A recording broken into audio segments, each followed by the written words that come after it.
At the Tan Ali's factory in Burkina Faso's capital, Ouagadougou, workers sort through fresh goat and sheep skins.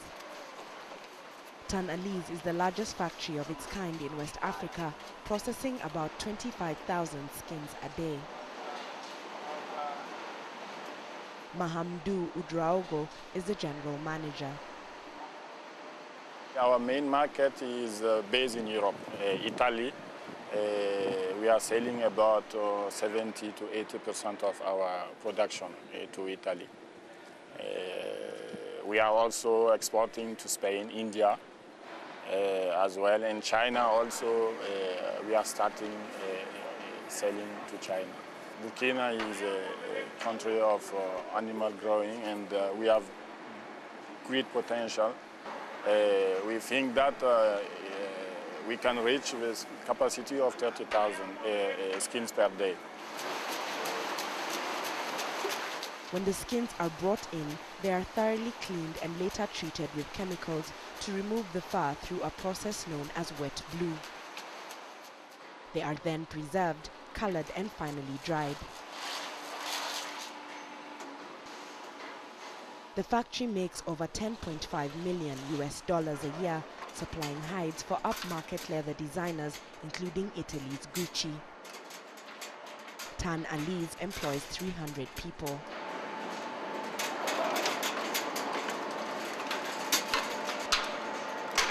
Je trouve que le travail de la peau, en tout cas, profite largement à la nation. I find that the skin sector, profits the nation greatly, the state just as much as the population. For instance, there are many people who earn their living just from collecting skins. There are very many people who depend on this. Livestock and animal products make up the country's second largest source of export income after cotton. Only 3% of the leather processed here is sold locally. Tan Ali's has its own retail shop where it sells finished products. Burkina Faso's promising leather industry could help reduce the country's dependency on cotton production, which accounts for 60% of the country's export revenues. Global trade in cotton was predicted to shrink this year, and countries have been advised to find ways to cushion against these effects. Galina Satirova is the World Bank representative to Burkina Faso. Every drop in the prices of cotton on international markets, every climatic shock like not very favorable rain season immediately gets translated into a drop in the total income of the country, because the biggest portion of the exports and the revenues of Burkina depend on the cotton. So therefore, there is a need, a very acute need, for the economy to get transformed and to get diversified. Meanwhile, Mahamadou Ouedraogo recently returned from a business trip to Italy and says orders for his products have dropped because of the global economic downturn. There is a lot of reduction on demand. I am coming from there 1 month ago. What we observed it is all the production is slowing down.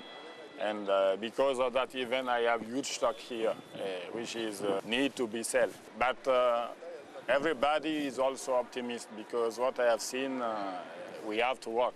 What we have to do. There is no way to stop doing what we are doing before.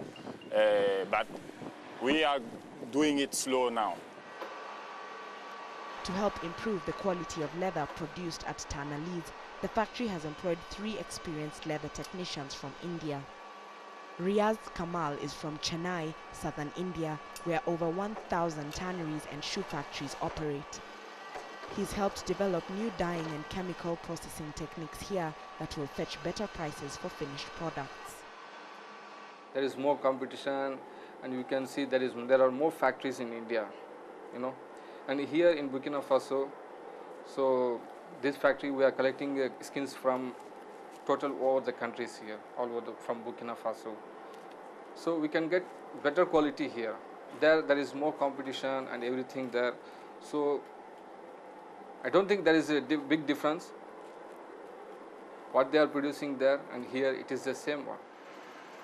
As they wait for their major European clients to weather the current financial crisis, Tanalise is taking advantage of larger Asian markets. In future, they plan to expand and manufacture more finished products for sale locally and internationally.